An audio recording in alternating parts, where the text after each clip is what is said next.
Hello, everybody, and welcome back to the Cold Hard Truth podcast. I'm Anish Gupta. I'm Jack Smith. I'm Srikar and Jack. So today we are here to talk about the New England Patriots, and it feels like we talk about them a lot on this show, but obviously we do know about the recent opt-outs. Obviously the deadline has now passed, and a lot of players had mixed feelings about it. You know, maybe push the deadline over, maybe it was too soon. I mean, there's a lot of speculation with that, but obviously one of the teams that was hit the most by this opt-out deadline was the New England Patriots. And basically the question for today, boys, is can they overcome their opt-outs and still make the playoffs or even win this division? So we do know the 8 players that opted out for the New England Patriots. 8 was by far the most out of any team in the NFL. Next was the Cleveland Browns with 5. But, you know, when we look at the Browns and the Jets, yeah, they had some key players, but they weren't as important. I know the Jets had Mosley, but like the Browns mostly was backup offensive linemen. But for the Patriots, I mean, there were 4 key starters that I took note of, right? Obviously, I'll give you the 8. It was Brandon Bolden, Marcus Cannon, Patrick Chung, Donta Hightower, Matt Lacoste, Marquise Lee, and Najee Toron, I believe, and Danny Vital. So the 4 key starters that I at least took note of, and I'm sure you guys did too, obviously Donta Hightower, Patrick Chung, Marcus Cannon, and Marquise Lee. I think those were the 4 that I really took note of. And if you guys kind of want to get started on, give a quick recap of basically how it went down for the Patriots and maybe quick reaction to these opt-outs. Yeah. So and the biggest – Jack, you want to go first? No, you hit it.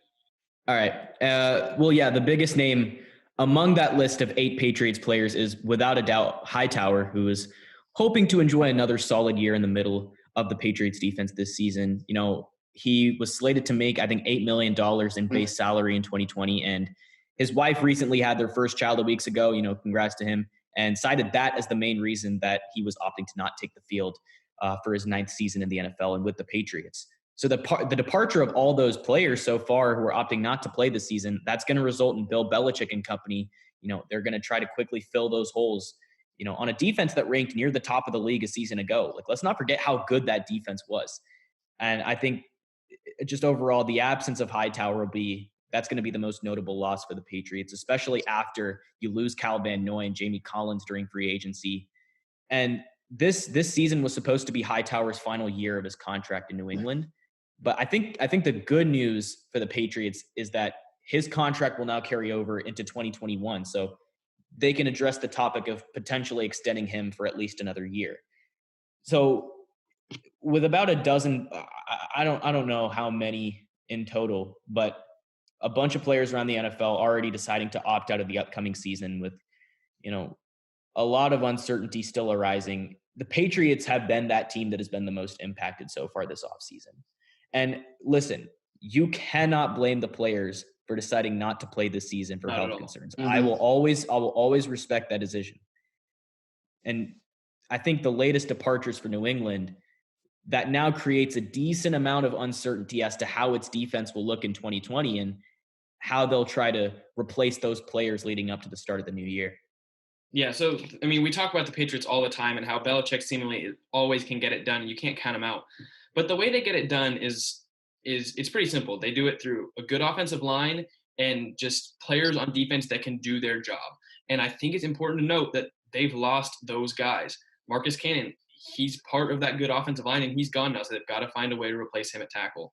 And now they've got a lot of key defensive players like Patrick Chung, who's been doing it for years, Hightower. They all do their jobs, and now – look, I know Belichick's a genius and always seems to make it work, but he's got a lot more to try and make it work this year. Like, he's got to fill a lot more spots than normal. And while they were the most hit by opt-outs, they were also one of the most hit teams by free agency and losing players in general. So it really does not come at a good time for the New England Patriots. And I think that I was going to say this before. I thought they might struggle to make the playoffs. And I think that a lot of people are overlooking the losses they had because, you know, they're the Patriots and they always make it work. But these opt-outs make it a lot harder. So I think kind of to add off of that, I mean, you guys know I'm a huge Cam Newton fan. I think I was really happy that he found a home with the Patriots, but I think you guys are right. I've always said this, I cannot go bet against Bill Belichick and I can't bet against Tom Brady. Obviously one of them is gone now from New England system, but I mean, you look at this defense, it's still, in my opinion, the best secondary in the NFL. despite the loss of Patrick Chung. You have Jason McCourty, you have Jonathan Jones, really good corners on the outside. And I think Jonathan Jones plays above his height, 5'10", above his weight, 190. He's really good against the run for a corner. So that those two are really good on the outside. I think they're still more than serviceable. I think they're great. And then obviously we've talked about it, Jack, you mentioned it, J.C. Jackson, one of the most underrated slot corners. I think he was a great replacement for Logan Ryan. Really solid corner. I think he's only going to get better. And then, of course, Devin McCourty, an all-pro safety. And I think he has done so much for this team, obviously, with their 3 Super Bowl championships that he has been a key part of. And I think, yes, Patrick Chung is gone, but I think Adrian Phillips has the potential to at least do a little bit of what Patrick Chung did. I think Patrick Chung was basically, he could play the deep ball, and he played similar to how I was describing Jonathan Jones. He plays a bit above his height. So I think, can Adrian Phillips do it? Yes, because he was asked a lot with Los Angeles. He was asked to obviously be a return man. He made an all-pro selection as a return man. So he's done both on special teams and defense. I think give him a couple more starts, and I think he'll be just fine. Though I know Patrick Chung's talent is a bit more. I think Adrian Phillips has the potential to hit it. So I think that for their secondary, I think that's one part. And also, don't forget Kyle Duggar. I think I'm a huge fan of his game. I actually wanted to pick him in the 3rd round, but the Pats took him pretty early. I was a bit surprised by that. I thought he would slip to the 3rd round. But you know what? It's fine to reach for some guys that you really believe in, because if they do well for you, no one's going to call it a reach. And I think he played at a D2 school, but his frame, 6'2", the dude was just, he had some hits where it was like, okay, it was like Sean Taylor-esque. And I'm not going to compare him to Sean Taylor, obviously, rest his soul, but he had some hits where it was like, wow, okay, this dude is a monster. And obviously he was a great return man as well. So I think Kyle Duggar can also replace Patrick Chung in that regard. I think you should put him at strong safety rather than backing up Devin McCourty. That's one thing. And I think you guys both addressed Dante Hightower. He doesn't have, these out of this world stats, like 5.5 sacks, like 80 tackles. He's that. But the thing that I know about Dante Hightower is he's the quarterback of that defense. He's been there for 8 years. He's learned from guys like Gerard Mayo. He's helped Jamie Collins. He has been there through thick and thin. And I think that's what they lose. They lose their quarterback on defense. So essentially they've lost their 2 quote unquote leaders on offense and defense from last year. Yeah. I think that's the biggest hit for them. You guys have nailed it perfectly. Can we rely on this defense to be as great as last year's unit? Because the 2019 Pats, they allowed the fewest points and yards per game in the NFL. And statistically, I'd say it was the best Pats defense of the Belichick era. And New England. Oh, whoa, wait. I wouldn't. Of the decade, okay. But you gotta remember the first 3 chips that they won. That defense was pretty legendary. You got guys like Ty Law, Willie McGinnis, Tony Brucey. Statistically though, it's debatable for sure. I wouldn't say that, but for the decade, I'll give you that. Okay. Sure. Okay. And New England is ranked top 10 in scoring defense in 8 consecutive seasons. But when you look back at last year, down the stretch, that D kind of came apart. During the first 8 games of the season, the Patriots were giving up just 7.6 points and 234 yards per game. And they were just absolutely insane. But, you look at the second half of the year and it wasn't great. Over the final 9 games, including the Tennessee game, the Patriots allowed 20.4 points and 312.7 yards per game. And you go 4-5 in the process. And when you think of the losses of guys like Collins, Van Noy, Danny Shelton, all the opt-outs, this could very well be a trouble spot for New England. And with Belichick in charge, it probably won't be, because I put all my faith in this guy. But I think it's just still worth noting. But Jack, I'm going to let you speak. Yeah, I think that we all talk about the way Belichick is and how great he is, especially a genius scheme-wise and everything. But he's not a football player. He isn't on the field. And he's lost, I think, going into this season, the 2 players that were as close as he could be to being on the field. He lost his quarterback and he lost his middle linebacker. And I think that it's going to be really hard to replace both of those for this one season and teach new people how to be that. And I think that yes, you said the defense could be a weak point, but I think the linebacking core in general, yes, they've got a great secondary, but the linebacking core in general could be, just for the season without Hightower, worse in the league. Good point. I wouldn't say worse than the league, but yes, there's some concern. Obviously, Bentley's okay. I just don't.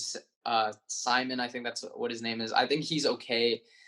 Josh Hyman, I believe. Like those guys have filled their roles. They've done enough, is what you're saying. But yes, their secondary's been so good it can overcome things like that. Yeah. But also, I wanted to get in touch, talk about the defensive line. Like, where is it going? Like Van Noy is gone. I don't like Bo Allen, the guy from Tampa Bay. I don't like him. He was a 7th round pick. What has he done? Lawrence Guy in his 8-year career, I think only has like 11 and a half sacks to show for it.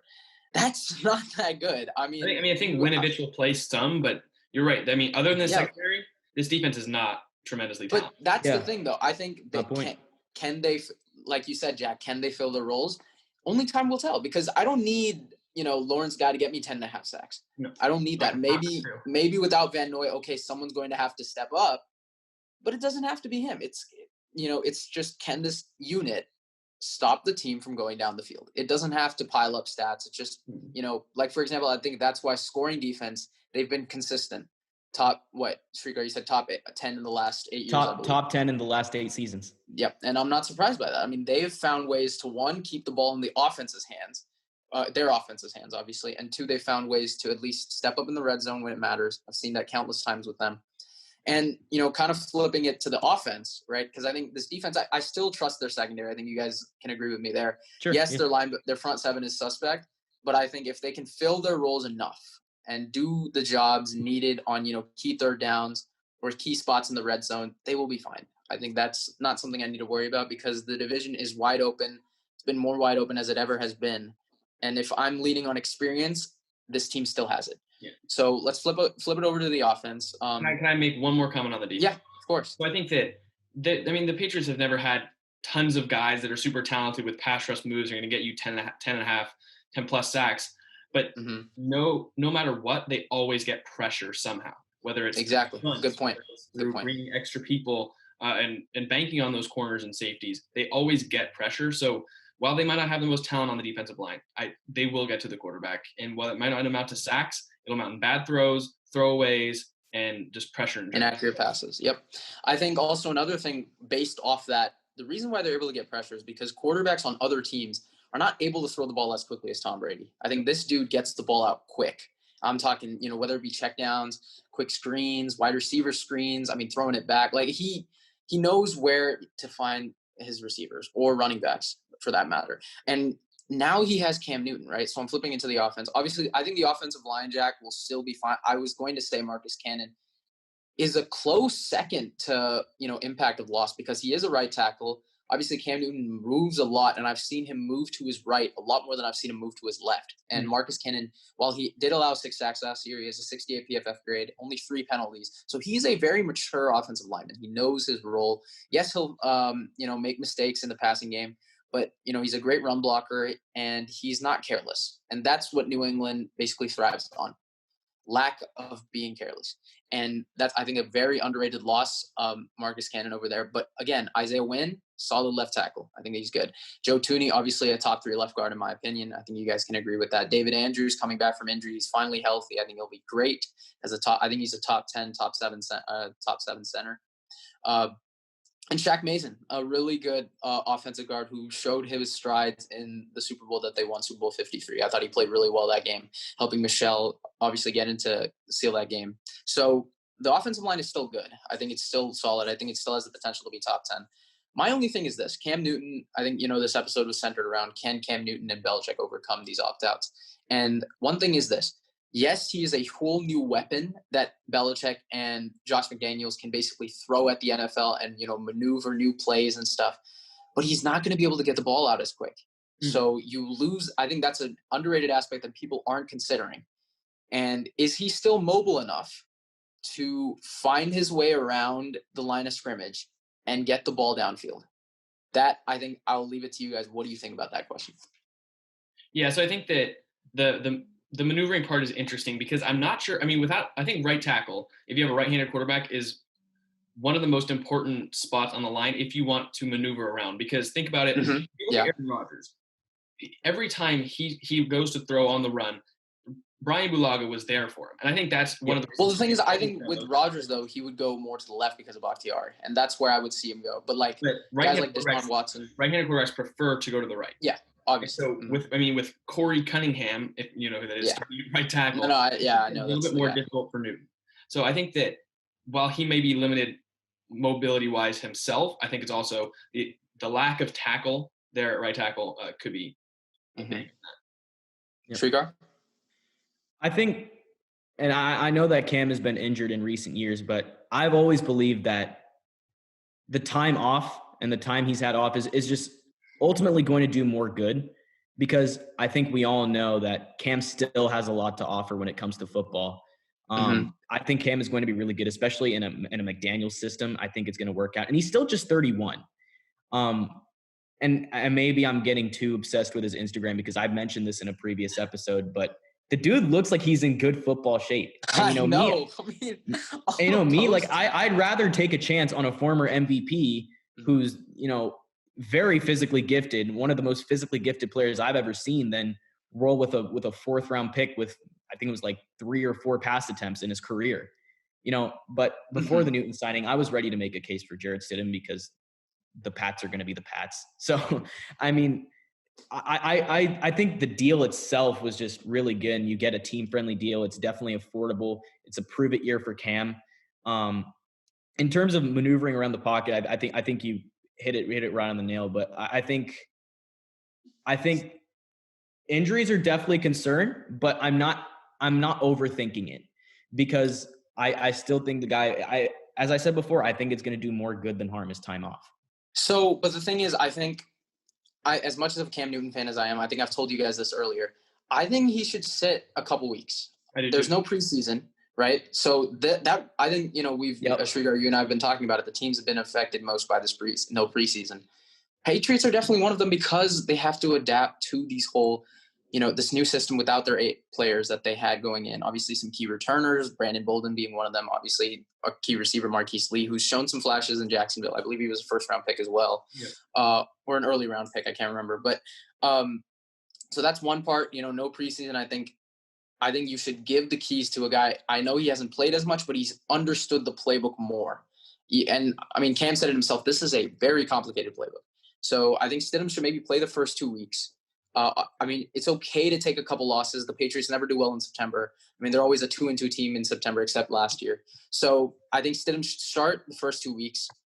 That's just my honest opinion. But I mean, another guy that I thought of was, let's go back to the receiving core. I think, staying with the offense. Julian Edelman is a guy, I think people, and, I think he's like the Andre Iguodala of the NFL. I mean, he has a Super Bowl MVP, he's a champion, he's a winner. But I mean, people get a little bit too carried away with him. I think, I heard conversations after he won his Super Bowl MVP that he could be in the Hall of Fame. Like, no, he's not impressive. He hasn't even made a Pro Bowl, but he's been a very good product of Tom Brady. I mean, obviously coming out a quarterback in college and switching to a wide receiver role, he's played great.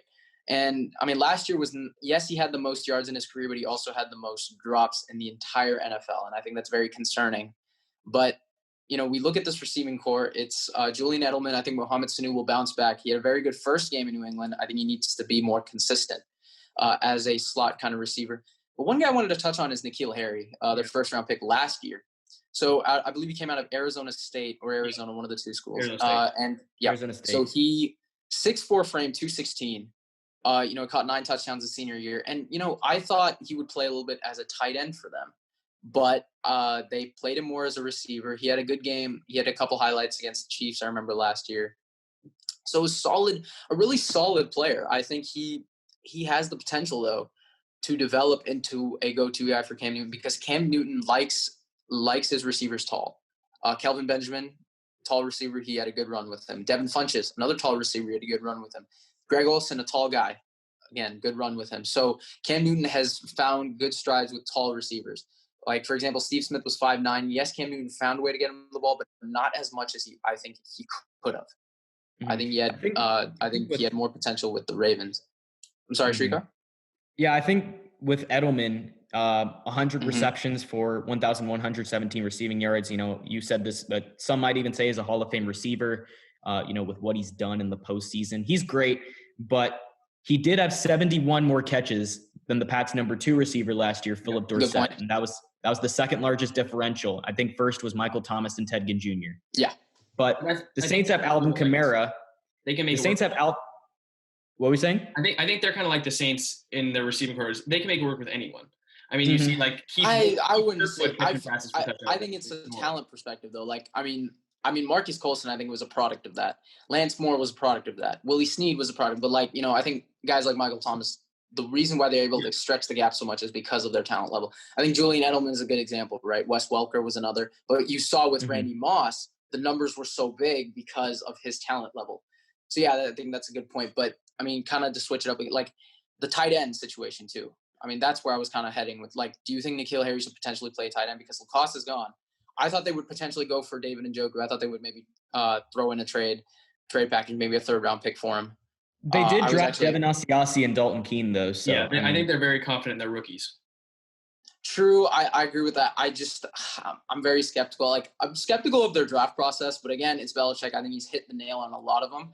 I like Josh Uche. I was talking with Jack about this before the episode. Linebacker out of Michigan. Obviously, don't like him that he's from Michigan, but he played well and he was a good plug-in, like Jack said. I see a lot of Bruce Irvin in him. So I think, with these rookies, obviously you two just highlighted it. Do you guys think they can step up enough to where it fills the type of voids that have been left by these opt-outs? Yeah, I think that they will play their roles. I don't think, some rookies are expected to do everything. The Patriots don't expect their rookies or most of their players in general to do everything. They like having role players. I mean, we said Josh Uche is a quick twitch, pass rush guy, could only play 3rd downs. I think Asiasi is more of that quick tight end who's the more athletic kind. They're going to have guys to do certain jobs. And I think that's one of the reasons they succeed is because when you're coming into the system, unless you're a quarterback, obviously, you just have to do your job. And that makes it a lot easier if you only have to focus on 1 or 2 things. I mean, it's always by a committee thing. Like, I mean, running back situation, they've found a way to get all 3 pretty much equally involved. Like Sony Michel, James White, Rex Burkhead. I've seen all 3 go off in their own respective ways. I'd say Sony Michel kind of disappointed though. Last year? They also, I feel like they ran well. I think they shifted their focus a little bit away from Michel. That's why James White, I thought, had a few of those highlight games, just because I think they wanted Tom Brady to throw it more quick, considering his age. And I think, that's why in Tampa Bay, I'm kind of my one concern is, can Tom Brady last in the pocket long enough to get the ball down the field to guys like Mike Evans and Chris Godwin? But, whereas here, it would just be quick check downs to Rex Burkhead, James White. I mean, a quick wide receiver screen to Julian Edelman. He can take it 11 yards. Or, a quick slant to Mohamed Sanu for an 8-yard gain. Like, that's what I would usually see. Brady threw the most passes out of everyone in the NFL last year. I'm sorry? Brady threw the most passes out of everyone. I thought it was Jared Goff. Jared Goff threw 626 and Brady threw 650. Wow, okay. So, I mean, it's an interesting factoid. Yeah, it's interesting. So I also think that, the tight end, it is important. It was important for Brady. I'm not exactly sure how important it'll be for Newton. I think that they may change their scheme a little bit. It doesn't seem like something the Patriots would like to do, but they may change. I disagree with that, though, because I think Cam Newton has always had Greg Olsen as a security blanket.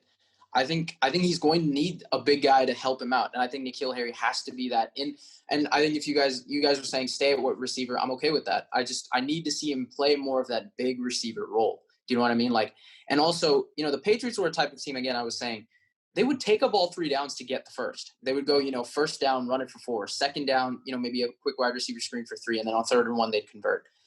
Can I get that with Cam Newton? Can I get a Cam Newton who's disciplined enough to lead these 12 to 15 play drives?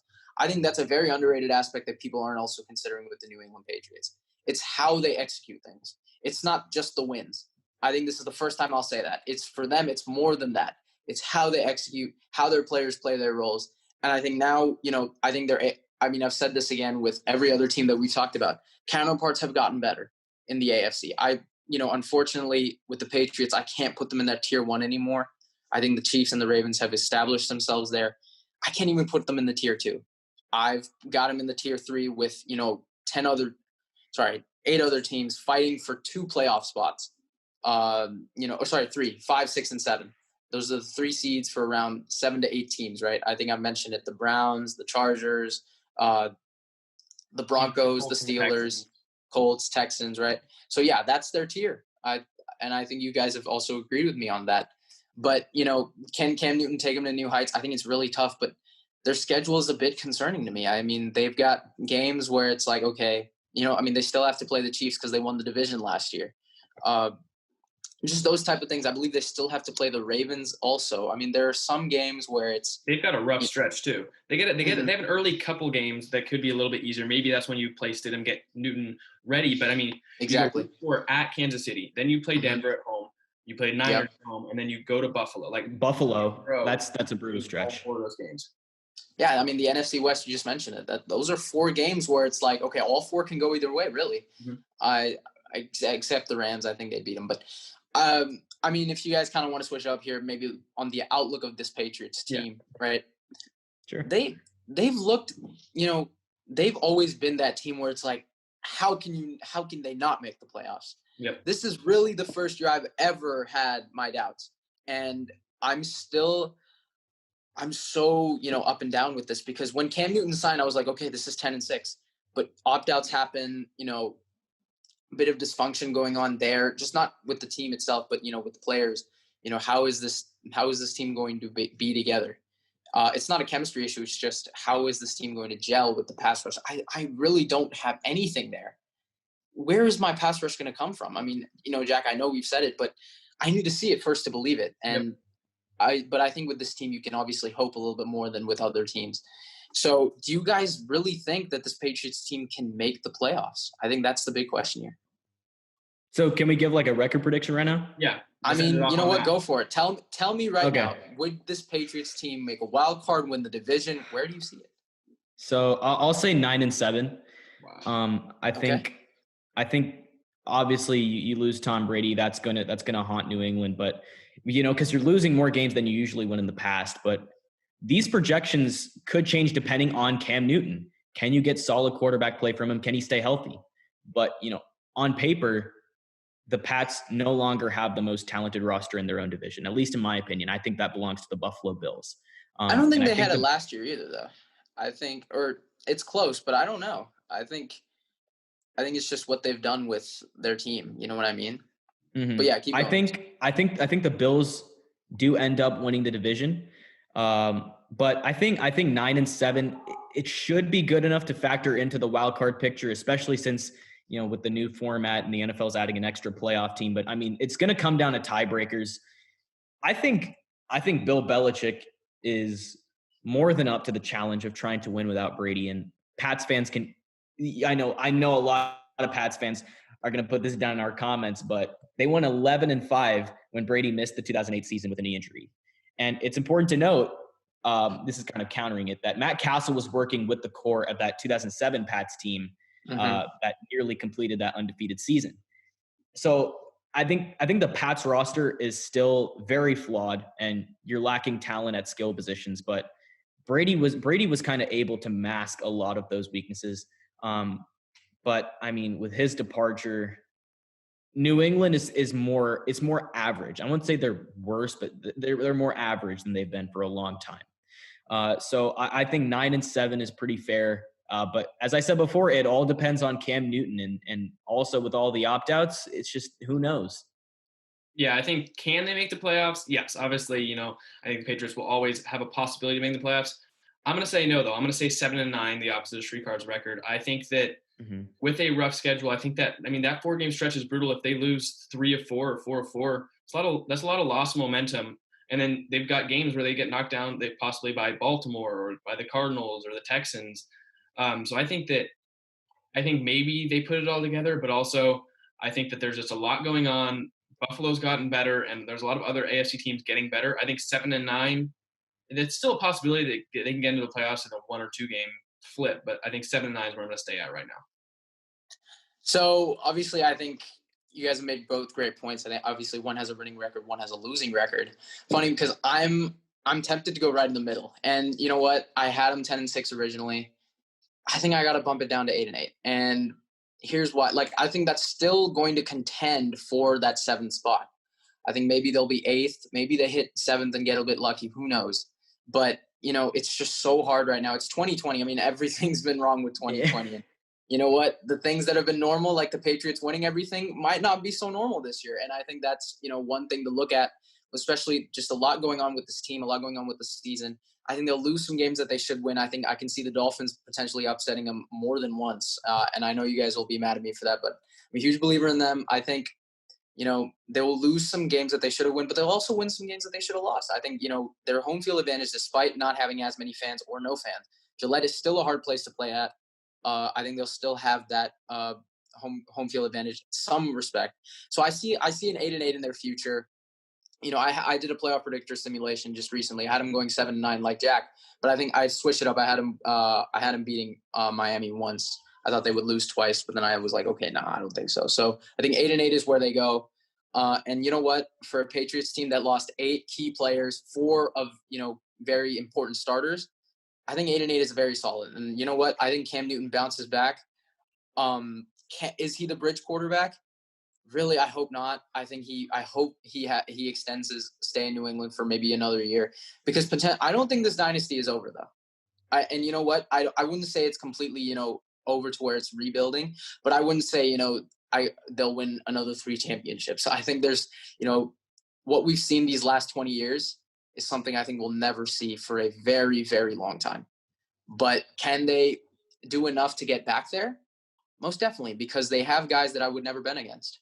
And to kind of wrap this up, the Patriots, obviously what we've talked about, they are a very interesting, unpredictable team, but there are guys where I can't bet against, Bill Belichick obviously being at the top of the list.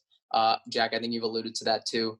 And you know what? Let's see what Cam Newton does. Let's see how this Patriots team does compared to the AFC counterparts, compared to the whole NFL in general. I think we're going to wrap this up here. Please check out our socials. Please check out our Instagram down below. You can find us on Spotify, Apple Podcasts, etc. And once again, thank you guys for watching. We'll see you next time.